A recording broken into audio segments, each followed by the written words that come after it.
Halo guys, Assalamualaikum warahmatullahi wabarakatuh. Ada beberapa informasi penting buat kalian semua, terutama TKI Saudi Arabia. Jadi banyak banget kan yang bilang yang bertanya-tanya gitu ya kan.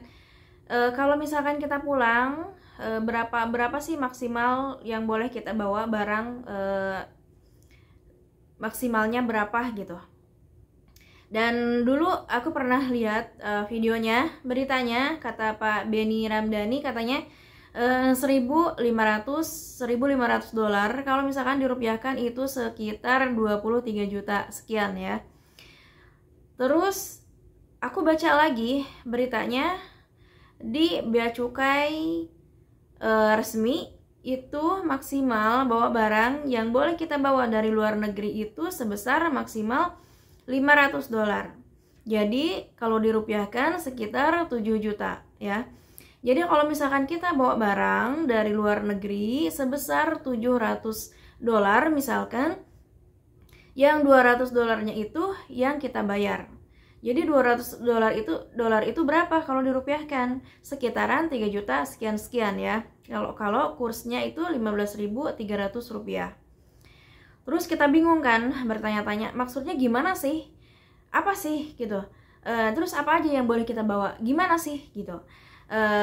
Jadi gini guys ya, yang akan dikenakan bea masuk itu adalah barang bawaan yang terindikasi untuk dijual lagi di Indonesia. Seperti mungkin just tip ya, jasa titip dari teman kita misalkan titip barang yang melebihi 500 dolar dan itu yang lebihnya itu akan dikenakan bea masuk. Terus bayar PPN juga, PPN atau apa gitu ya, lupa aku. Terus ada lagi persen-persenan lagi ya, pokoknya totalnya itu lebih dari 3 juta kalau misalkan 200 dolar gitu.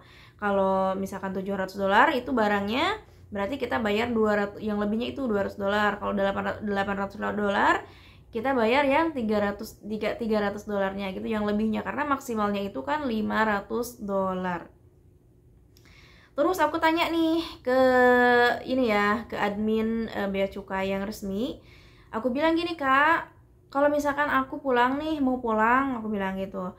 Terus aku bawa laptop sama bawa kamera GoPro, dan karena rencananya mau beli gitu ya kan, mau beli kamera GoPro. Terus aku tanya dulu dong ya kan, biar kita kalau misalkan udah beli terus nggak bisa terus harus bayar pajak ya kan di bandaranya. Itu kan udah belinya mahal terus harus bayar pajak, kan kita juga kan nggak mau ya. Terus katanya beberapa hari kemudian dijawab, katanya kalau misalkan barang bawaan pribadi seperti HP, laptop, kamera, itu nggak apa-apa guys untuk barang pribadi. Jadi masuknya itu barang pribadi itu free ya, tidak dibayar, tidak ada bea masuk. Jadi tidak ada bayar pajak.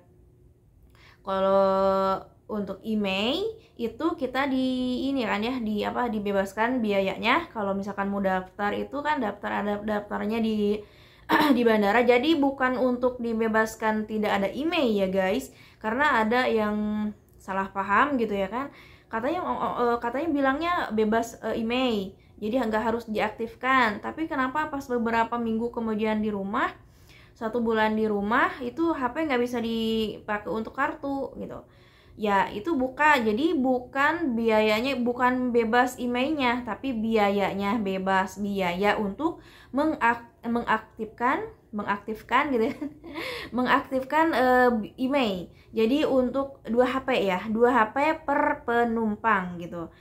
Jadi seperti itu ya guys ya. Itu berita yang pertama. Jadi pokoknya kalau misalkan mau pulang nih, mau bawa iPhone yang 5.000 harga, kalau di Arab mah 5.000 sekitaran 20 jutaan gitu ya kan, itu nggak apa-apa kalau barang pribadi. Kalau misalkan barangnya terindikasi untuk dijual lagi, nah itu akan dikenakan biaya pajak ya, pajak masuk. Nah untuk yang kedua, untuk barang kargoan yang katanya masih tertimbun, masih tercancel, terpending di pelabuhan, itu karena apa? Bukan kesalahan dari bea cukai. Kalau misalkan barangnya sudah masuk ke bea cukai, kalau udah diperiksa segala macam itu akan meluncur langsung ke pemiliknya. Kalau misalkan harus bayar pajak, ya harus ditebus gitu kan, harus dibayar pajaknya. Terus ada yang komen juga kan, katanya udah mah dari sininya mahal ongkosnya, terus di Indonesia harus ditebus 800.000 katanya. Mungkin karena di dalamnya itu ada beberapa barang yang harus kena pajak gitu, kena bea cukai. Nah, kalau misalkan belum belum dikirim nih, belum datang-datang, udah 4 bulan, udah beberapa bulan, udah bertahun-tahun. Kalau bertahun-tahun enggak ya, ada yang 4 bulan katanya masih tertimbun di pelabuhan. Dan mungkin kemungkinan itu importirnya atau kurirnya belum memberikan informasi atau memberikan surat-suratnya ke pihak bea cukai. Jadi belum diurus-urus izinnya atau apanya ke pihak bea cukai, makanya si barangnya itu masih tertimbun di pelabuhan. Terus sekarang nih untuk TKI Saudi Arabia belum bisa mengirim kargo karena ya mungkin ada lain hal yang harus ada peraturan baru juga kan, jadinya pusing. Jadi belum buka ya untuk kargoan TKI Saudi Arabia. Tapi kalau untuk pesawat ya, untuk udara katanya udah buka. Tapi itu ongkosnya itu kan mahal ya. Kalau dari udara mah sekilonya itu 18 rial. Kalau 18 rial sekilo, kalau 5 kilo, 50 kilo berapa tuh? Jadi mahal pokoknya ya. Jadi kalau untuk pelabuhan, untuk laut mah belum ada ya, belum ada pengiriman. Tapi nggak tahu nih sekarang gimana, karena kan maksimal yang harus dibawa itu, yang harus dikirim itu kan ada maksimalnya ya. Jadi nggak bisa banyak-banyak, dan kita juga dilarang untuk mengirim barang-barang bekas, apalagi itu kan ilegal. Maksudnya jadi itu memang nggak boleh ya. Kalau untuk baju baru boleh kirim barang, baju apa terserah kalian, tapi nanti akan kena bea masuk, seperti itu ya guys. Terus yang ketiga adalah khuruj nihai. Karena ada yang nanya kan, gimana sih khuruj nihai itu? Jadi gini guys ya, khuruj nihai itu pembatalan khuruj nihai katanya. Gimana sih? Jadi gini, kalau misalkan khuruj nihai itu kan tergantung majikan ya, mau membatalkan atau gimana itu terserah majikan karena urusannya dengan majikan. Kalau misalkan kita udah bikin khuruj nihai, terus kita pulang ke Indonesia, terus igomah kita tidak ada masalah, tidak ada kendala atau apapun, tidak ada sawi muskilah di Saudi, itu bisa diuruskan lagi sama majikan dan bisa ke Saudi lagi walaupun belum 5 tahun. Ya, kalau misalkan kita udah khuruj nihai terus kita nggak pulang ke Indonesia dan di sini kita kabur, misalkan pergi gitu kan, keluar dari majikan, kalau mau pulang gimana? Bisa pulang tapi lewat tarhil ya, lewat jalur ini dulu, bukan disekap ya, di penjara dulu lah intinya nama ya, di penjara dulu, ditarhil beberapa minggu, beberapa hari mungkin ya. Dan kalau misalkan mau balik lagi ke Indonesia, mau balik lagi ke Saudi, itu harus harus nunggu 5 tahun lebih baru bisa masuk lagi ke Saudi Arabia. Kalau misalkan igomahnya ada dilaporkan sama majikan itu ada kriminal, kasus kriminal kah atau apa gitu, nah itu tidak bisa masuk lagi ke Saudi kalau belum 5 tahun di Indonesia gitu ya. Terus kepulangan itu untuk ilegal ya, kepulangannya itu ada tiga. Ada tarhil itu gratis ya, gratis. Jadi kalau masuk tarhil pasti pakai calo kan, karena kita nggak bisa lapor sendiri, takut gimana. Jadi kalau ada calo kan yang amanah, kita pakai calo. Nah itu kita bayar ongkosnya ke calo itu, diurus-urus sampai masuk tarhil. Terus ditarhil berapa hari? Kalau ditarhil itu tergantung mungkin ada kasus apa, nggak ada kasus ya. Kalau ada kasus pasti mental, dan itu akan harus ini dulu guys, harus sidang dulu gitu. Kalau misalkan kita ada masalah dengan majikan yang awal gitu. Terus di Tarhil itu kalau makan katanya dikasih makan seperti penampungan biasa ya.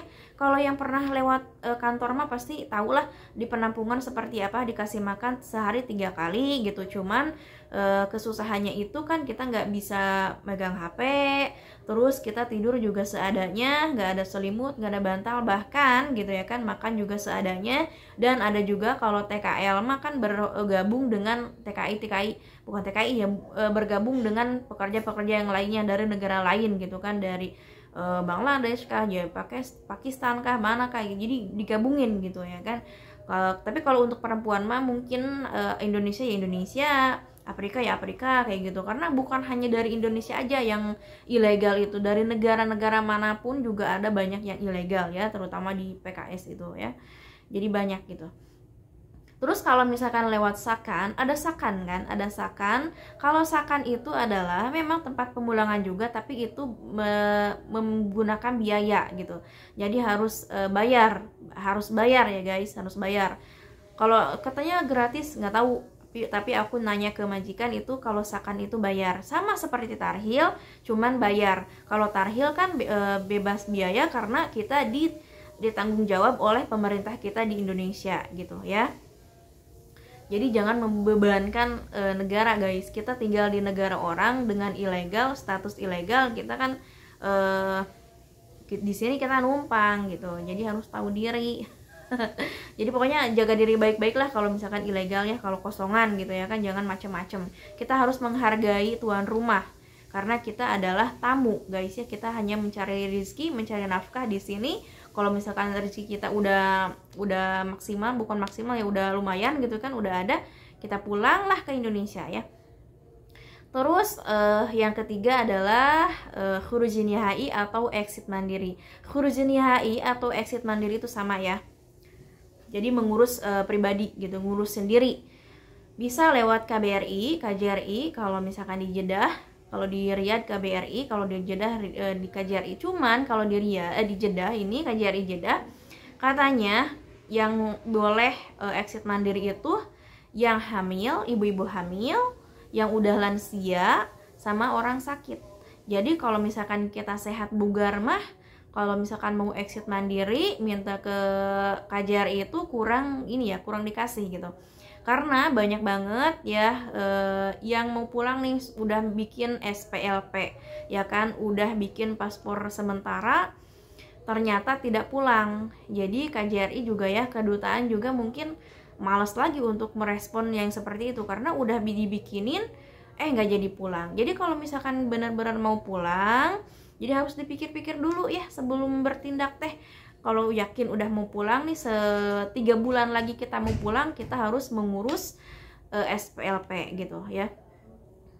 Jadi seperti itu ya guys ya. Jadi kalau misalkan kita namanya juga di negara orang ya gimana. Terus ada lagi nih, satu lagi yang keempat ya, ada informasinya lagi. Yang keempat adalah ada yang ngomong, ada yang bikin status di grup TKI gitu ya kan. Katanya saya mau dinagel kafalah oleh majikan baru. Itu gimana katanya, apakah kita ambil atau enggak gitu. Dan menurut aku ambil aja, karena kita kalau misalkan udah ada identitas, kita aman di sini. Katanya kalau misalkan nanti dibikinin igomah, dibikin dinagel kafalah, nanti gaji kita gimana, kalau sakit gimana, terus kalau misalkan kita nggak digaji gimana, dan itu akan aku tepis semua. Jadi gini ya, satu-satu. Kalau misalkan kita udah nagel kafalah, sebelum kita akid sama majikan, sudah perjanjian sama majikan, sebelum perjanjian sama majikan, kita harus akidkan dulu masalah gaji. Gaji berapa?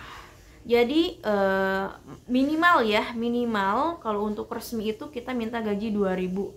Karena kita pekerjaan kita itu banyak. Di Saudi itu banyak, yang paling banyak pekerjaan adalah TKI Saudi Arabia. Jadi tidak ada libur, kerja pun hampir 20 jam. Jadi kita minta 2.000.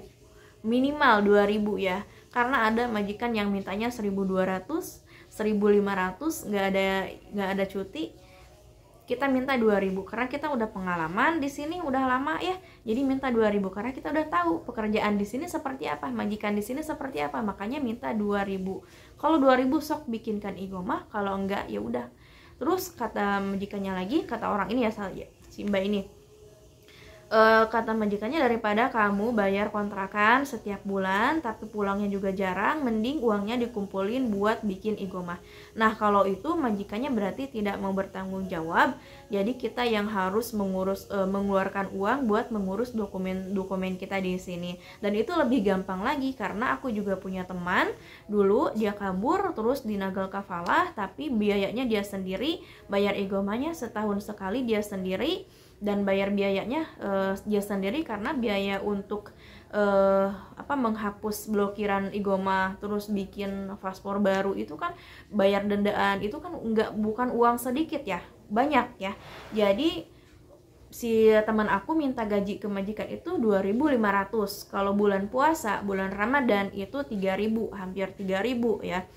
Karena itu kita bayar sendiri, kamu keluar masuk rumah majikan ya kita, karena kita bebasnya karena majikan tidak menanggung dokumen kita, tidak menanggung KTP gitu, bukan KTP ya, KTP kita, bukan igomah kita gitu. Jadi majikan tidak menanggung apapun, cuman namanya doang ya mungkin ya, karena kita harus minjem nama majikannya yang bertanggung jawab gitu. Terus nanti gaji kita gimana, dibayar apa? Ya kan gaji kan udah sepakat dulu sebelum akid sama majikan itu, gaji udah sepakat sekian. Jangan takut nggak digaji. Kalau misalkan kita nggak digaji, itu kita bisa ngelapor ke kedutaan, minta tolong ke kedutaan atau ke ke maktab amal, ke kantor amal gitu kan. Kita akan diuruskan, kita akan bisa mengambil hak-hak kita. Kecuali yang bisa ziarah, tidak digaji, itu tidak bisa diusahakan, tidak bisa diurus karena kita tidak ada perjanjian pekerjaan, tidak ada perjanjian kerja. Kalau misalkan kita udah bikin igomah, udah dokumen kita udah diaktifkan lagi, kan kita akan datang ke kedutaan, bikin paspor baru karena harus. Terus kita akan kontrak baru lagi sama majikan yang ini, misalkan 2 tahun lagi, dan majikan juga akan tanda tangan. Gajinya sekian udah tertera, kontraknya sekian udah tertera, tanda tangan majikan, tanda tangan kita udah tertera. Jadi kalau misalkan tidak takutan tidak digaji, itu tidak mungkin ya. Jadi kita bisa mengadu kalau misalkan kita tidak digaji, seperti itu. Terus kalau sakit gimana? Kita gimana gitu? Pulang kemana gitu? Nah kalau sakit juga akan ada asuransi gitu ya kan sama majikan. Jadi kita gabung sama majikan kalau majikannya baik ya. Terus kalau kaburan, ilegal, kita sakit, kemana? Memang ada kontrakan, kita ke kontrakan. Tapi kalau misalkan sakitnya parah, kita mau ke rumah sakit gimana? Karena harus ada identitas, harus ada igomah, ya kan? Kita nggak tahu. Kalau misalkan kita gimana kan, kalau nggak ada identitas kan kita nggak tahu, nggak bisa diurus-urus. Pihak KJRI tidak akan bisa mengurus kecuali kita sudah tidak ada, baru KJRI akan turun tangan. Seperti itu, ya guys ya. Nah, jadi kalau misalkan sebelum kita ini ya, sebelum perjanji, pokoknya sebelum itu udah jadi, sebelum semuanya diurus-urus dokumen kita harus perjanjian dulu sama majikan. Boleh nggak kita cuti dulu? Boleh, misalkan siap. Kalau gaji udah akid nih, gaji akid, boleh ijazah dulu, boleh cuti gitu kan, sebulan misalkan 2 hari, boleh ke teman atau gimana, atau mau ke Mekah atau ke Madinah gitu ya kan, diperbolehkan. Nah mendingan dibikinkan igomah lagi, mendingan di Nagal Kafalah lagi. Jadi kita lebih aman di sini, lebih nggak takut lagi, nggak was-was lagi, nggak takut kena tangkap polisi. Karena kan kalau ilegal itu kan pasti akan jadi incaran aparat di sini gitu kan. Kita takut ketemu polisi, takut gitu kan, keluar rumah takut. Jadi kan kita takutlah, was-was gitu. Mendingan menurut aku langsung aja di Nagal Kafalah. Jadi biar kita aman, terus mau cuti ke Indonesia juga kita aman, boleh masuk lagi ke sini. Jadi nggak pulang juga kan nggak dideportasi ya kan. Jadi kalau misalkan dideportasi, suatu saat nanti kita punya rezeki mau umroh, mau haji itu kan susah ya, harus nunggu berpuluh-puluh tahun. Dan kalau misalkan belum diapa-apain gitu kan, igomah kita belum dihapus, nah kita kan nggak bisa. Udah dari Indonesianya lancar nih.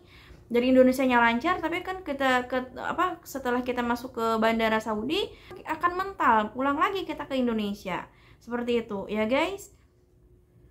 Ada lagi buat calo-calo ini ya, sponsor, hati-hati memperkerjakan TKW, mengirim TKW itu dengan visa ziarah. Boleh visa ziarah tapi stay-nya itu hanya 6 bulan, tidak lebih dari itu. Kalau misalkan visanya diperpanjang itu bisa ya kan, sampai 2 tahun kalau majikannya baik. Terus karena rawan apa? Rawan tidak digaji sama majikan, rawan dibuang sama majikan, jadi pokoknya rawan kekerasan oleh majikan. Jadi kita tidak bisa ngadu atau gimana-gimana. Makanya untuk para calon-calon TKI juga ya harus hati-hati ya, harus hati-hati kita memilih untuk bekerja ke luar negeri dengan visa apa. Visa ziarah itu tidak lama, hanya untuk berkunjung aja ya. Dan kalau misalkan ada calo-calo yang memberangkatkan, itu akan dihukum guys ya, akan sekarang udah menjadi incaran ya, sudah menjadi incaran. Jadi kalau misalkan semoga ada calon presiden yang akan menjadi presiden tahun 2024 yang mau mengurus kita TKI Saudi Arabia tentunya, khususnya karena TKI Asia, Hong Kong itu kan ada pengurusnya. Kalau di Saudi itu kan tidak ada hukum pelindungan hukum. Mudah-mudahan semoga kalau misalkan ada nih presiden yang akan membantu kita, menolong kita di TKW Saudi Arabia, PMI Saudi Arabia, kalian mau dukung nggak?